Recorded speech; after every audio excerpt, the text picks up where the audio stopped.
Hi hello namaste అండి. Welcome to Taluru Aruna kitchen and blogs. రొయ్యల గోంగూర అండి, ఎండు రొయ్యలు గోంగూర. రొయ్యలు తలకాయ తోకలు రెండు ఒలిచేసి నీళ్ళలో ఎక్కువసారి కడుక్కోవాలండి. ఎందుకంటే సన్న ఇసుకుంటుంది, ఎక్కువ టైం ఇసుకుపోయేంత వరకు కడుక్కోవాలి. ముందుగా స్టవ్ మీద బౌల్ పెట్టినానండి. తయారు చేయ విధానం చేస్తున్నాను. తగినంత ఆయిల్ వేస్తాను. ఈ కర్రీ కొంచెం ఆయిల్ ఎక్కువ పడుతుందండి. రొయ్యలు ఉంటాయి కదా, నీసు వాసన రాకుండా ఎక్కువ ఆయిల్ వేసుకోవాలి, అప్పుడే బాగుంటుంది. వేడైందండి. క్లీన్ చేసిన రొయ్యలు ఆయిల్లో ఫ్రై చేసుకోవాలి.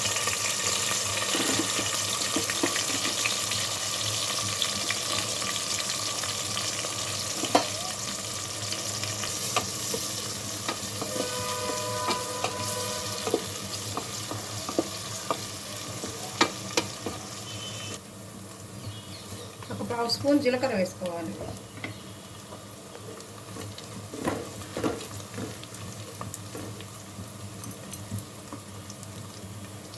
నెక్స్ట్ కరివేపాకు, ఆనియన్స్ కట్ చేసుకొని వేసుకోవాలి.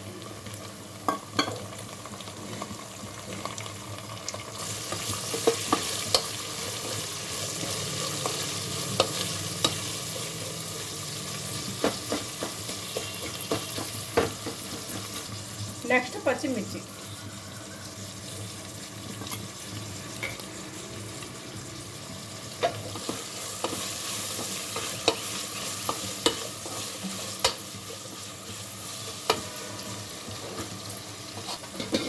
మూత పెట్టుకోండి. మూత ఓపెన్ చేసి చూద్దామండి. ఆయిల్లో ఫ్రై అవుతూ ఉన్నాయి. ఇప్పుడు కల్లుప్పు, తగినంత కల్లుప్పు,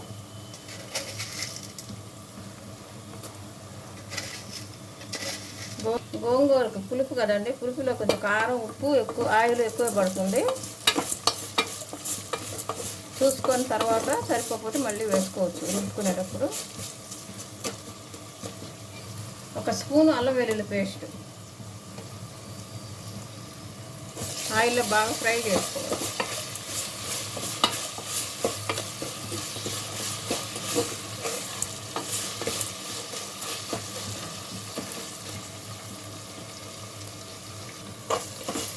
అల్లం వెల్లుల్లి పేస్ట్ బాగా ఫ్రై అయిందండి ఆయిల్లో.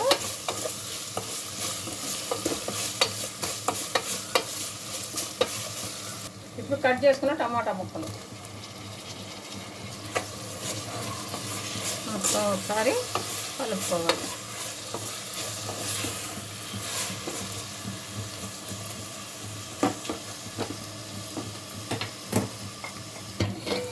మూత ఓపెన్ చేద్దాము. ఇప్పుడు టమాటాలు కొంచెం మగ్గనివ్వండి.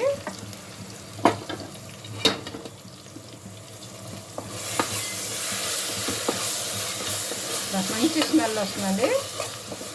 రొయ్యలు వేగినాయి, అల్లం వెల్లుల్లి పేస్ట్ కూడా వేగింది కదా, మంచి వాసన వస్తుంది. టమాటాలు మగ్గిపోయినాయి. ఇప్పుడు తగినంత పసుపు,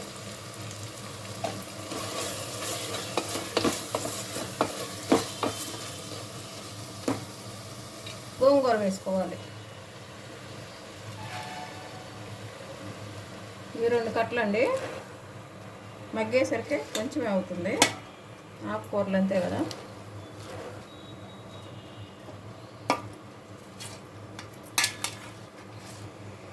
ఇప్పుడు కర్రీకి తగినంత కారం, పచ్చిమిర్చి కూడా వేసాను కదా, కారం కర్రీకి తగినంత కారం. పులుపు కదా, కొంచెం కారం ఎక్కువే పడుతుందండి, ఎక్కువ ఉంటేనే బాగుంటుంది.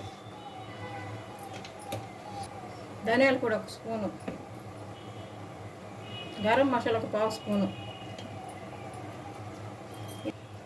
ఇవన్నీ వేసుకున్న తర్వాత కొత్తిమీర, సన్నగా కట్ చేసుకున్న కొత్తిమీర వేస్తున్నానండి.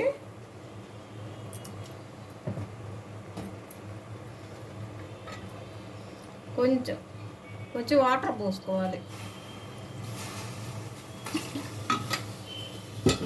వాటర్ పోసుకొని ఇంకా మూత పెట్టుకున్నాం.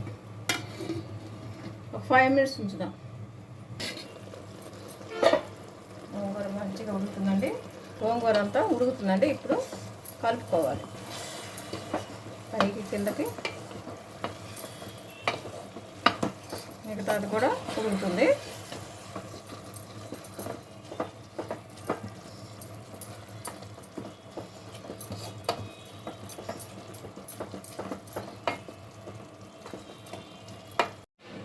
మూత ఓపెన్ చేసి చూద్దామండి. గోంగూర కూడా బాగా మెత్తగా ఉడికిపోయింది. వాటర్ ఈ విధంగా ఉండాలండి, ఎందుకంటే కొంచెమన్నా ఉండాలి వాటర్.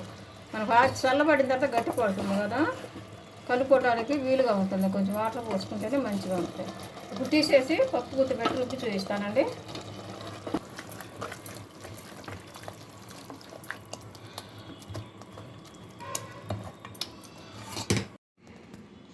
ఎండు రొయ్యలు గోంగూర కర్రీ రెడీ అండి. సేమ్ ఇలానే చేసుకోండి, చాలా కమ్మగా ఉంటుందండి. 2 days అయినా చెక్కు చెదరదు అనమాట. Please subscribe, like and share. Thank you very much.